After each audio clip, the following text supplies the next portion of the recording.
5 years since the invasion of Iraq. From Army recruitment to counterinsurgency, we look at just a few of the war's front lines in America. From anti-war protests in the streets of Washington, D.C., I'm Avi Lewis, and this is Frontline USA.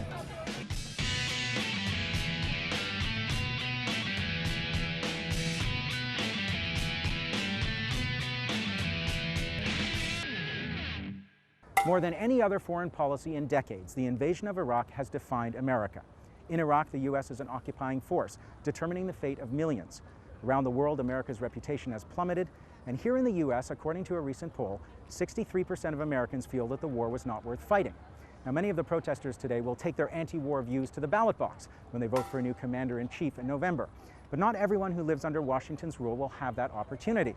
Puerto Ricans have been fighting America's wars for decades, and they're heavily recruited in the U.S. Armed Forces, and yet they have no vote in presidential elections. On this week's Frontline Focus, Monica Villamizar lifts the lid on recruiting in Puerto Rico.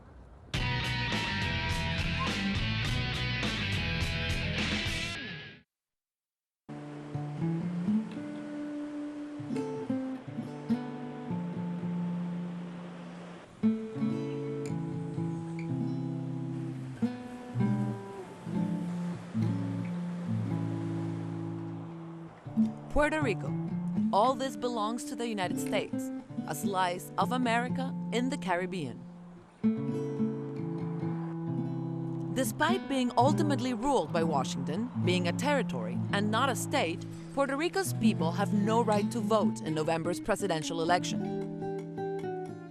Yet Puerto Rico's sons and daughters fight and sometimes die in America's wars. This is a fertile recruiting ground for the U.S. military.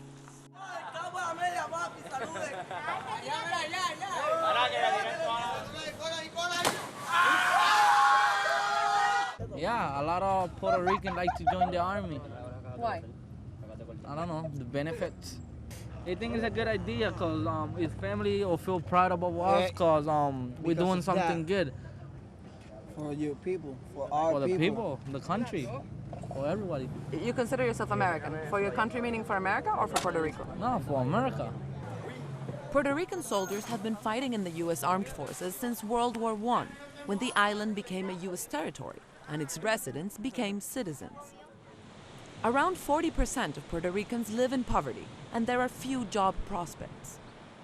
In the poorer neighborhoods of Puerto Rico, many youngsters have started to see the military option as the only way to improve their financial situation, but also as a way to help them pursue college education and even learn a better level of English.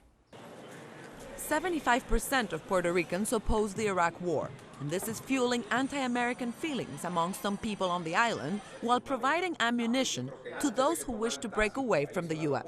The fact that Puerto Ricans participate in the U.S. Armed Forces is really an affront to any minimum sense of human rights.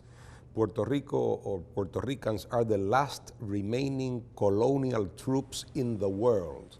I say colonial troops because Puerto Ricans have no say whatsoever as to elections in the United States or as to what wars should we participate in.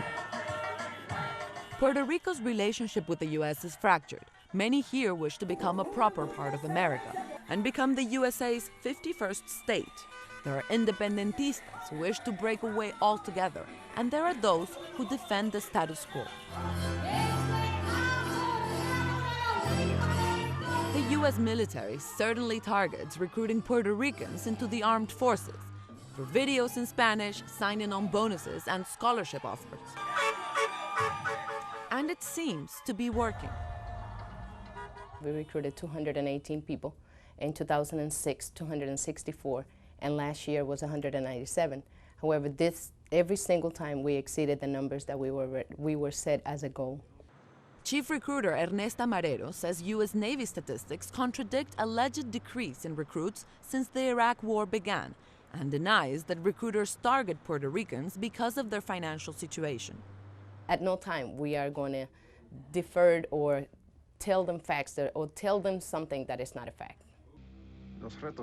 Not a fact. Frontline USA had been told by some activists in Puerto Rico that U.S. military recruiters were not always entirely open about the dangers that recruits might face in places such as Iraq.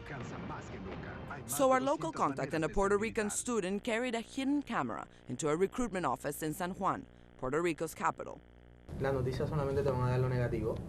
¿Pasan cosas positivas allí? Sí, seguro que sí. Hay otras cosas positivas. Ya en ese caso pues tiene mucho que ver con política, yo no soy político, pero cada persona tiene una experiencia diferente. Yo, como te digo, yo estoy en el Army, es el equivalente de ser un policía. Si se viene a ver, policía pues se hace cargo de Puerto Rico, yo me hago cargo de los Estados Unidos. ¿Irak no es peligroso? No. Como todos los sitios es peligroso, todos los sitios son peligrosos. Iraq is as dangerous as any other place. That statement was recorded during a week which saw more than a dozen U.S. soldiers killed across Iraq. To Marlene Núñez, the danger U.S. soldiers face in Iraq is certainly not like any other place. It is very real.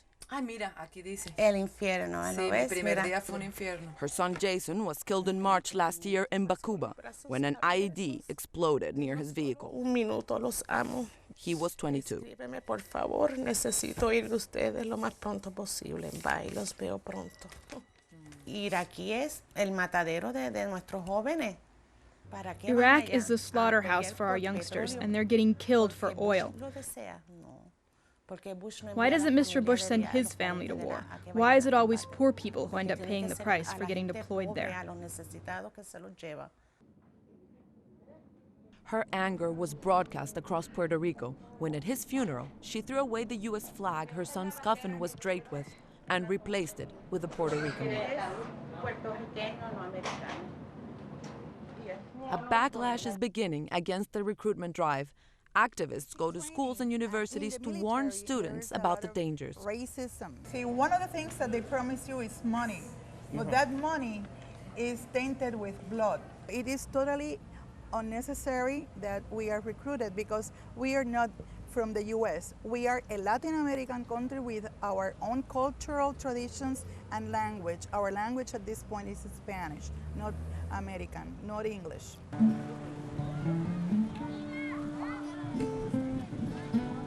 And in the squares of San Juan, for some, that sentiment of being apart from the U.S. is echoed in music.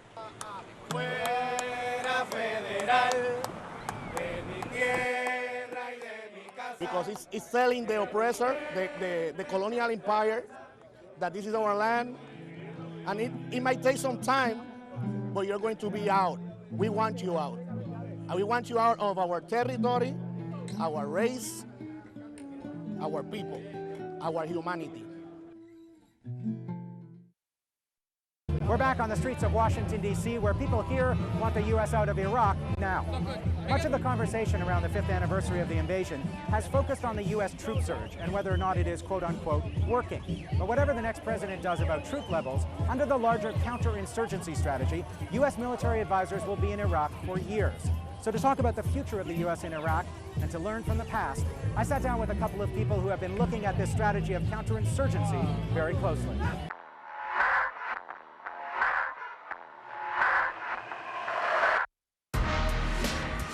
Tom Hayden is an author and peace activist. He's famous for his involvement in the anti-war movement in the 1960s.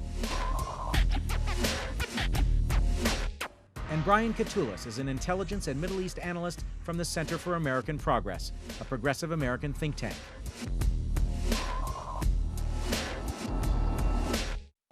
This conversation is about the future of U.S. strategy in Iraq. About a year ago, General Petraeus began implementing this new counterinsurgency strategy, which has defined the last year and will define the next phase. What does counterinsurgency look like on the ground, Brian?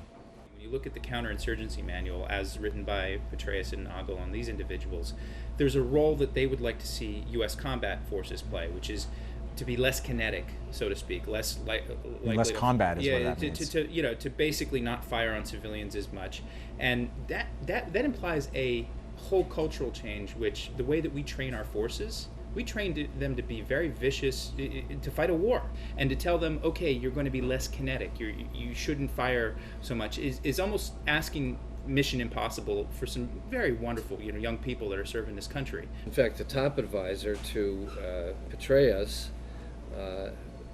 Lieutenant Colonel Professor David Kilcullen, wrote an article saying that he wanted to do this globally, and he said it's a revival of the global Phoenix program. It was a counterinsurgency program which was secretive during Vietnam, employing American advisors, CIA sponsors, but employing South Vietnamese police and armed forces to brutally torture and just eliminate tens of thousands, let's not put a number on it, but it would be tens of thousands of alleged members of the Viet Cong infrastructure.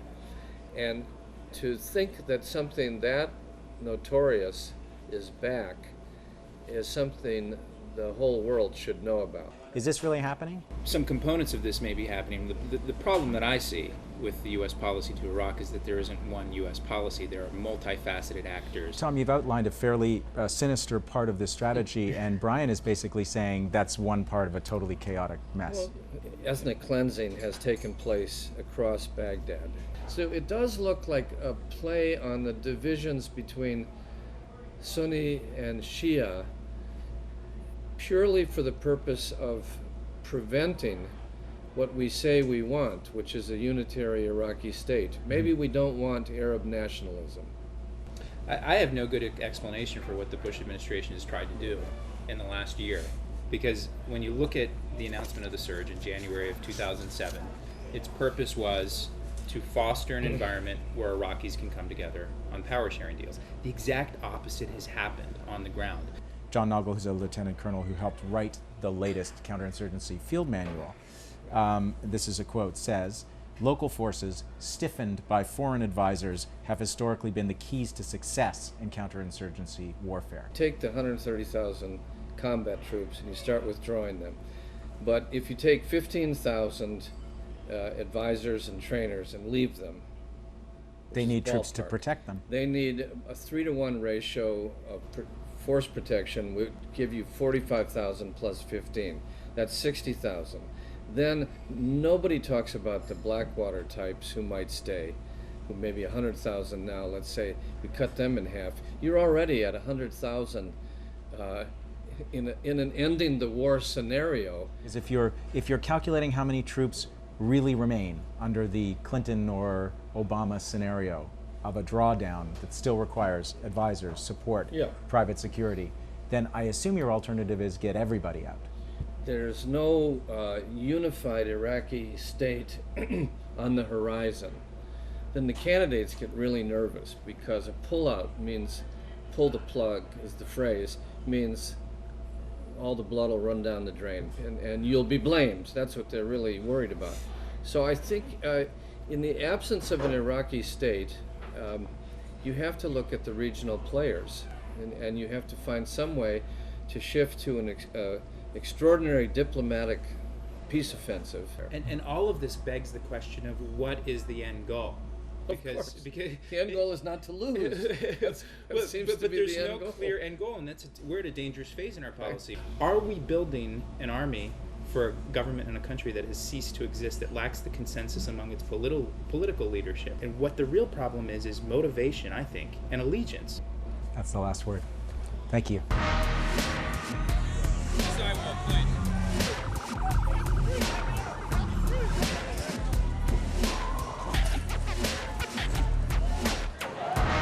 Coming up on Frontline USA, we'll take a critical look at the U.S. media and its role in how the war is playing out in the election campaign.